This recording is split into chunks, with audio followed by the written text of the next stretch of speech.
For the first time, average prices have fallen. The last time we've seen fallen prices was way back in April 2020. But okay, it might only be 0.1%, but still it's the first actual fall in inflation that we've seen nearly in 3 years. 3 years! Fuel oil and gasoline markdowns were the major driving factors in the falling inflation figures, with gasoline prices falling 9.4% in December and other fuel oils falling 16.6%. As with new and used cars, trucks, and commodities, food prices also slightly decreased. And now the Fed, which has had to make every effort to reduce the rate of this inflation, will be happy to hear this news. But how does this affect the real estate market, you ask? Well, first of all, let's all not forget the Fed has stated it clearly that they will need to continue to raise interest rates until inflation is under control. The irony here is that as interest rates rise, mortgages become less affordable,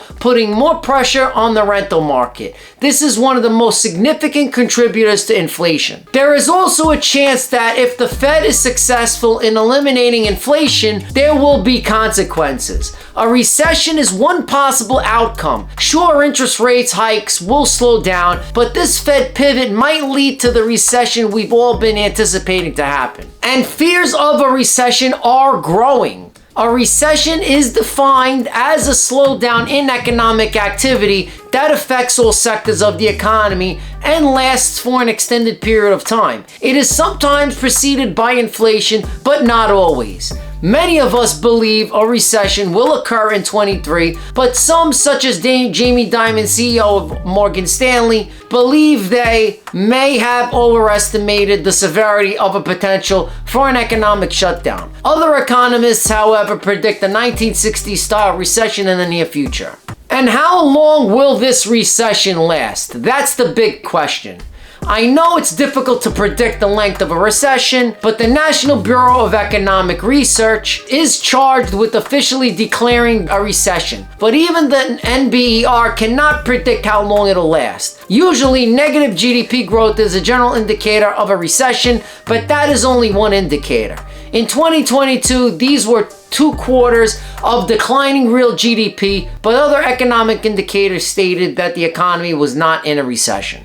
And every recession is different, and the length of each one varies. From November of 1973 to March of 1975, mid-70s recessions lasted 16 months. The early 1980s saw 2 recessions, the first lasting 6 months from 1980 to July of 1980, and the second lasting 16 months from July 81 to November of 82. The 08 Great Recession lasted 18 months from December 07 to June of 09, and finally the pandemic recession lasted only 2 months from February to April of 2020. Recessions are typically short-lived in terms of duration, but they can feel like they last for years as the economy adjusts to their effects. This is because recovering from a recession takes time. While economic indicators may indicate that the recession is over, not every sector of the economy will recover immediately.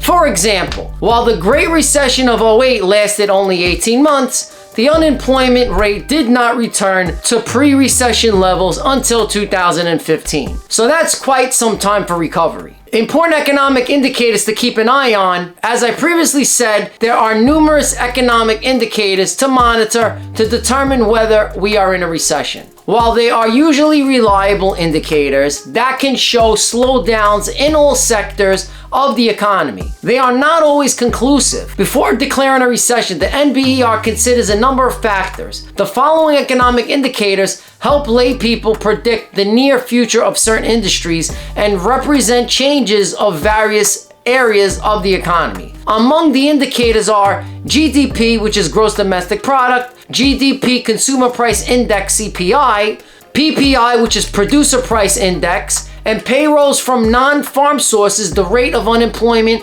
consumer sentiment, and consumer confidence. Orders for durable goods, sales at retail establishments. And if all of these indicators are negative, the economy is in a slump. The NBER may not issue an official statement because recessions take time to manifest. However, you can use these indicators to determine whether the current state of the economy has turned negative. How to tell if a recession is over? Well, recessions usually end with a whimper rather than a bang. While predicting a recession is difficult, announcing its end is even more difficult. The same problem with the NBER officially declaring a recession after it has begun occurs at the end.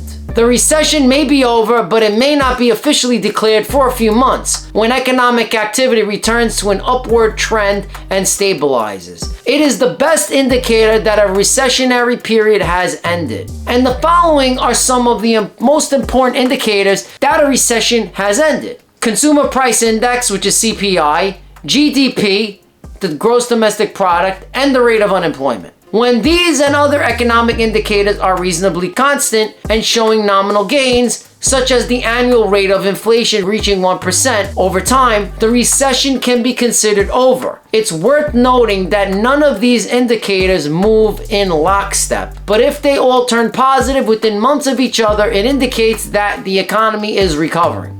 Finally, while many indicators point to a global recession in 23, not just in the United States, we can be optimistic that it would be mild. This is good news for everyone because it means fewer people will be laid off and the financial impact on households will be minimal.